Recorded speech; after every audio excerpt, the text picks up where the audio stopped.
Assalamualaikum warahmatullahi wabarakatuh. Halo teman-teman semua, perkenalkan saya Dea Putri Maharani dengan NPM 2023110037, kelas 5 PAA, Fakultas Ekonomi dan Bisnis, Universitas Shahid Jakarta. Pada kesempatan kali ini, saya akan memaparkan materi mengenai analisis Break-Even Point atau BEP. Sebelum masuk ke perhitungan, kita perlu memahami 3 komponen utama dalam analisis BEP, yaitu biaya tetap atau fixed cost, biaya yang jumlahnya tidak berubah meskipun volume produksi naik atau turun. Contohnya seperti sewa tempat, gaji karyawan, dan biaya penyusutan alat. Yang kedua, biaya variabel atau variable cost, biaya yang berubah sesuai dengan jumlah barang yang diproduksi. Contohnya seperti bahan baku, kemasan. Dan ketiga, titik impas adalah kondisi di mana total pendapatan sama dengan total biaya, sehingga usaha tidak mengalami laba maupun rugi. Secara sederhana, BEP adalah titik di mana total pendapatan sama dengan total biaya, sehingga usaha tidak mengalami laba maupun rugi.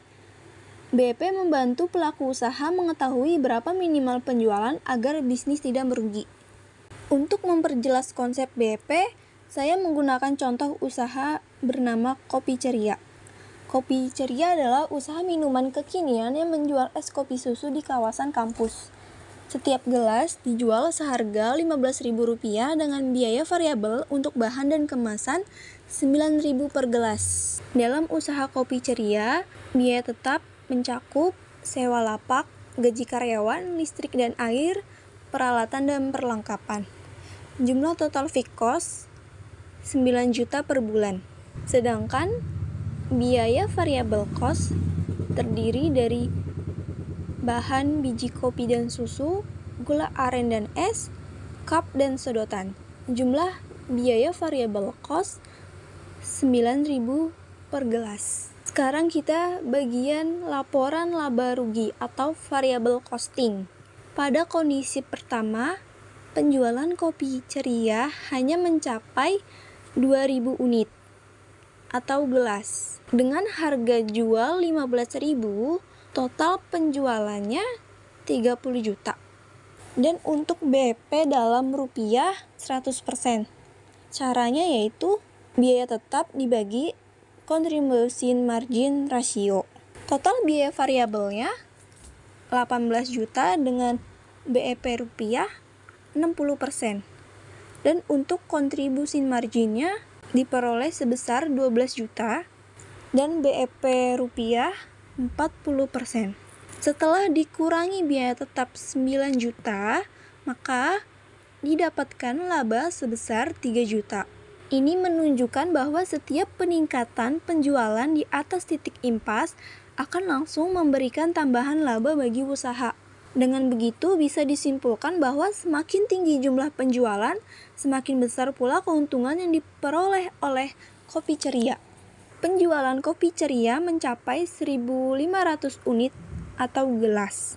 Sesuai hasil perhitungan BEP, jika kita kalikan harga jual 15.000 dengan 1.500 gelas, total penjualan menjadi 22.500.000. Biaya variabel per gelas 9.000, sehingga total biaya variabelnya 13.500.000. Contribution margin yang diperoleh sebesar 9 juta sama persis dengan total biaya tetap usaha. Jadi, pada titik ini, usaha tidak mengalami laba maupun rugi.